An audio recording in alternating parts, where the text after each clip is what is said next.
नमस्कार दोस्तों, आज मैं आपके सामने इंद्रेश जी महाराज के द्वारा वर्णित कहानी प्रस्तुत करने जा रही हूँ। एक गांव था पीतमपुरा नाम का, जहाँ पे रामदास और श्यामदास दो व्यक्ति रहा करते थे। एक दिन की बात है, रामदास जी श्यामदास जी को बोलते हैं, आज तो एकादशी है, ठाकुर जी के दर्शन के लिए जाना है। श्याम जी, आपने पूजा की सारी तैयारी सामान ठीक से रख लिया है ना? जी जी राम जी, मुझे पता है आज एकादशी के दिन आप सारी रात जागरण करोगे और कल सुबह मंगल दर्शन करके घर वापस आओगे, इसलिए मैंने सारा सामान ठीक से रख लिया है। ठीक है श्याम, तो अब हम अपनी यात्रा शुरू करते हैं। यह बोलते रामदास और श्यामदास जी दोनों अपनी यात्रा शुरू करते हैं। यात्रा के वक्त श्याम जी राम जी से बोलते हैं, राम जी, ठाकुर जी की जो आपकी परम भक्ति है मुझे बहुत अच्छी लगती है। इतने सालों से आपने एक भी दिन ऐसा नहीं गया होगा जब आपने एकादशी के दिन ठाकुर जी की पूजा ना की हो। धन्य हो आपकी राम जी। हाँ श्याम जी, मैं जब 10 साल का था तब से एकादशी कर रहा हूँ, लेकिन अभी ना मेरी बहुत उम्र हो गई है और इसी कारण चलने में भी मुझे बहुत तकलीफ होती है। मेरी यह तीव्र इच्छा है कि अंतिम वक्त में भी मेरी एकादशी की ठाकुर जी के साथ दर्शन न टूटे। यात्रा समाप्त होती है और वो लोग मंदिर पहुँच जाते हैं। मंदिर पहुँचने के बाद राम जी और श्याम जी ठाकुर जी को प्रणाम करते हैं और सारी रात उनकी भजन करते हैं। सुबह हो गई है श्याम, चलो अब हम मंगला दर्शन करके निकल जाते हैं। ठीक है राम जी। राम जी बोलते हैं, ए ठाकुर जी, अपनी कृपा दृष्टि हम पे सदाए बनाए रखना। मैं नहीं चाहता हूँ कि इस बुढ़ापे की वजह से मेरी दर्शन आपसे अधूरी रह जाए।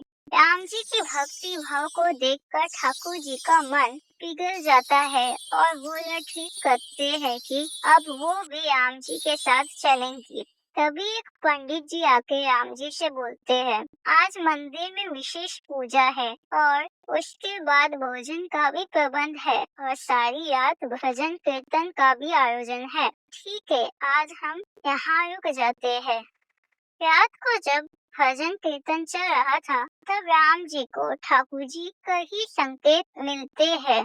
तभी राम जी समझ जाते हैं कि ठाकुर जी उनसे क्या कहना चाहते हैं। अचानक जब राम जी अपनी आंखें खोलते हैं तो वो ठाकुर जी को अपने मन ही मन बोलते हैं, मैं समझ गया हूँ आपका संकेत। कल मंगल दर्शन से पहले आपको मैं मेरे साथ लेकर जाऊंगा।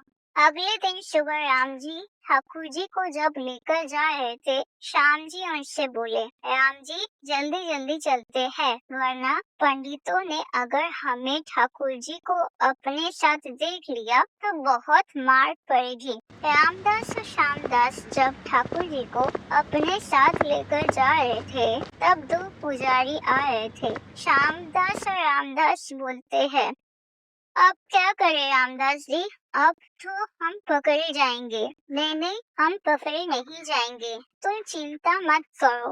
वहाँ देखो एक गुफा है, वहाँ जाके हम ठाकुर जी को छुपा देते हैं।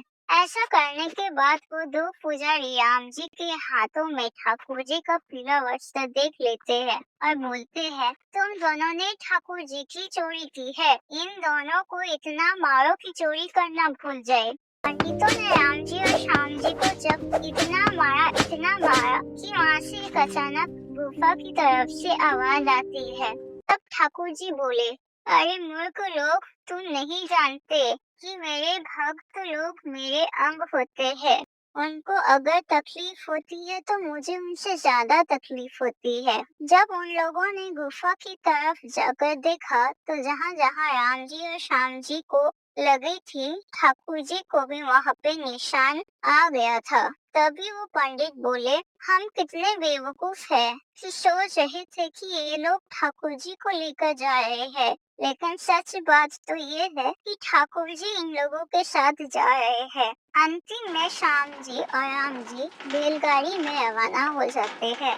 तो दोस्तों, इस कहानी से हमें यह पता चलता है कि ठाकुर जी तो नियम में रहते हैं, लेकिन आपकी भक्ति अगर सच्ची है तो ठाकुर जी उस नियम को तोड़ने को भी तैयार है।